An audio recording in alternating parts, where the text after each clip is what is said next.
Desa Teresina. Di awal pembelajaran ini akan kita mulai dengan kegiatan demonstrasi.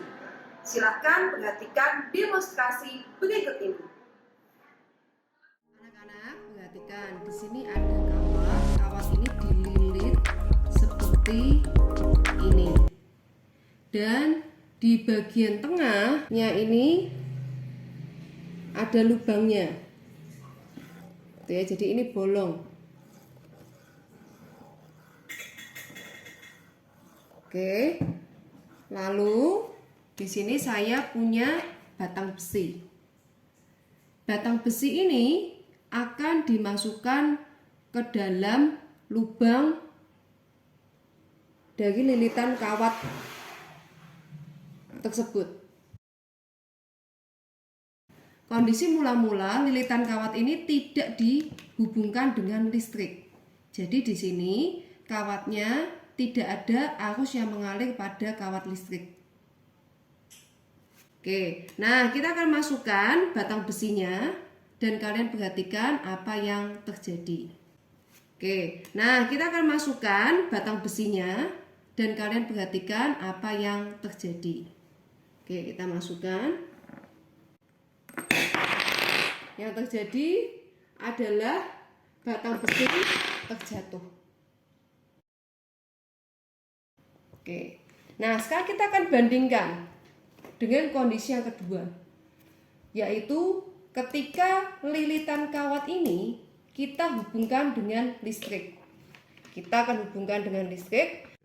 Anak-anak, kawat ini dihubungkan dengan listrik, sehingga kawat ini dialiri oleh arus listrik.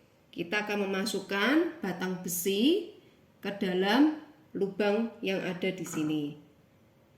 Oke. Kita akan memasukkannya. Nah, ternyata batang besi tidak terjatuh. Oke, kita coba gerakan. Ya, kita gerakan batang besinya. Ternyata batang besi tidak terjatuh. Nah, kenapa batang besi di dekat lilitan kawat yang dialiri arus listrik tidak terjatuh?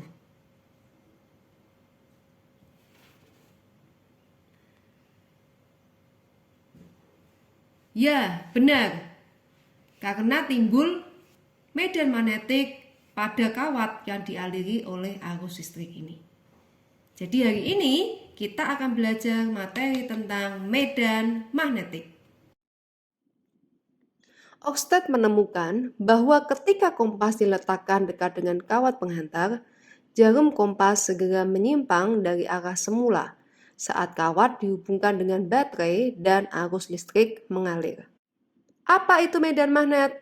Medan magnet adalah daerah di sekitar magnet yang masih dipengaruhi oleh gaya magnet. Jadi, kita tahu bahwa ketika kawat dialiri arus listrik, maka di sekitarnya akan timbul medan magnetik. Lalu, kemana arah dari medan magnetiknya? Untuk menentukan arah dari medan magnetik, mari kita perhatikan animasi berikut. Di sini ada sebuah kawat yang dialiri arus dengan arah ke atas. Lalu di sekitar kawat listrik berarus ini diletakkan sebuah kompas yang berjarak sejauh D.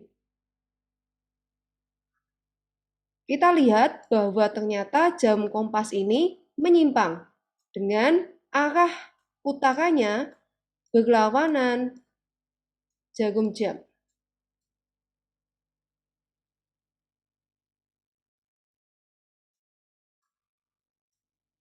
Lalu bagaimana ketika kawat yang dialiri arus listrik ini dialiri arus yang arahnya ke bawah?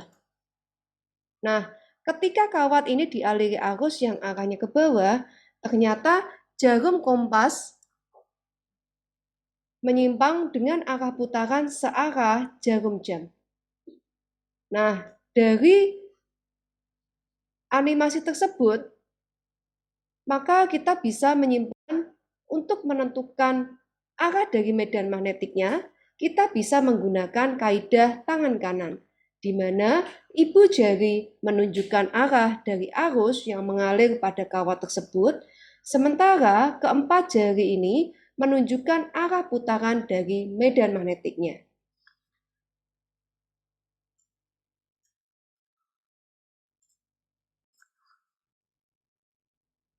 Lebih tepatnya, bisa kita katakan bahwa arah dari medan magnetik itu selalu tegak lurus dengan jarak dari kawat sampai ke kompas tersebut, atau B tegak lurus dengan D. Nah, kita mengacu dengan buku paket yang kita gunakan bahwa D itu adalah sama dengan A.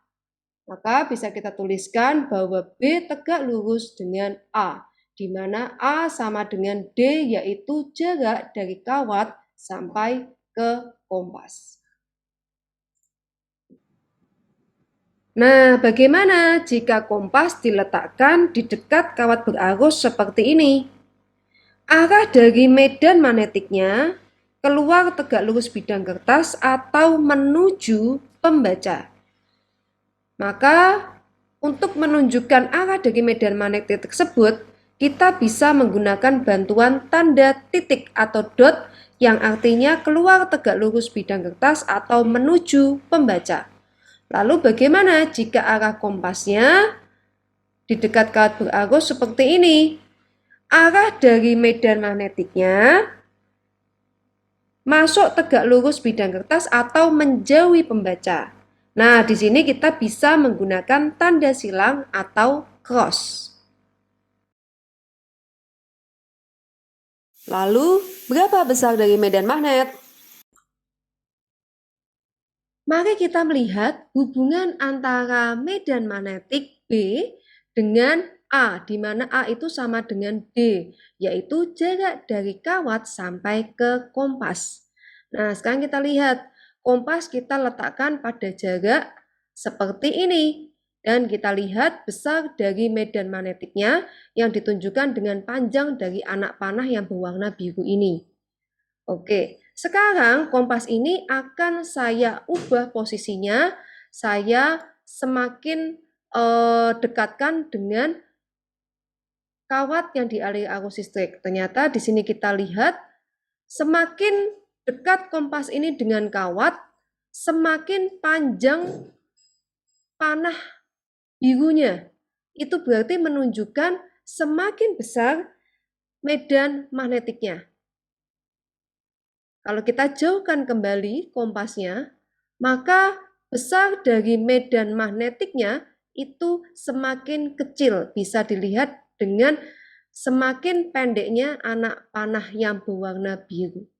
Semakin dekat posisinya dari kawat, maka semakin besar medan magnetiknya, dan semakin jauh posisinya dari kawat, maka semakin kecil besar dari medan magnetiknya.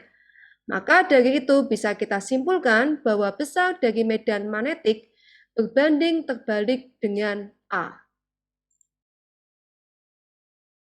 Lalu bagaimana hubungan antara B dengan I? Medan magnetik berbanding lurus dengan arus yang mengalir pada kawat lurus. Semakin besar arus yang mengalir pada kawat tersebut, maka semakin besar pula medan magnetiknya. Maka secara matematis dapat dituliskan besar dari B sebanding dengan I. Berdasarkan hubungan antara medan magnet dengan A dan medan magnet dengan I, maka secara matematis besar dari medan magnet bisa dituliskan sebagai mu0 dikalikan I dibagi dengan 2πa. Kesimpulan dari pembelajaran medan magnetik adalah ternyata medan magnet tidak hanya dihasilkan dari sebuah magnet, tetapi dapat juga dihasilkan dari kawat yang dialiri arus listrik. Sebuah kawat lurus panjang yang dialiri arus listrik akan menghasilkan medan magnet di sekitarnya. Untuk menentukan arah medan magnetik menggunakan kaidah tangan kanan. Besarnya medan magnet yang dihasilkan tergantung dari besarnya arus listrik yang mengalir. Semakin besar arus listrik yang mengalir, semakin besar pula medan magnet yang dihasilkan. Demikian sebaliknya. Besarnya medan magnet tersebut juga tergantung dari jarak titik tinjauan terhadap kawat berarus listrik. Semakin jauh jarak titik tinjauan, semakin kecil medan magnet yang dihasilkan. Demikian sebaliknya. Secara matematis, besar dari medan magnetik dituliskan B sama dengan mu0 dikalikan I dibagi dengan 2 pi A. Medan magnet memiliki berbagai macam penerapan di berbagai bidang. Di antaranya,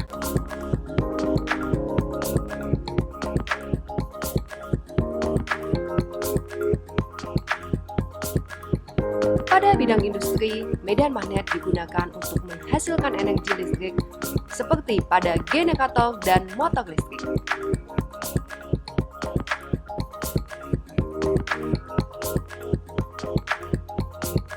Di bidang kesehatan, medan magnet digunakan pada alat MRI, Magnetic Resonance Imaging, untuk memproduksi gambar dalam tubuh manusia dan mendiagnosis penyakit. Di bidang transportasi, medan magnet digunakan pada kereta magnetik atau magnet train untuk menghasilkan gaya dorong yang menggerakkan kereta.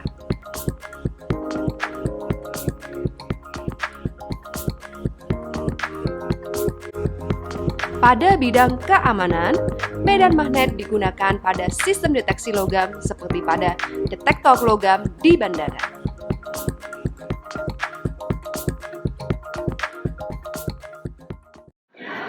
Anak-anak, kita sudah belajar tentang materi medan magnetik dan kita juga sudah mengetahui bahwa medan magnetik bisa diterapkan pada berbagai macam bidang.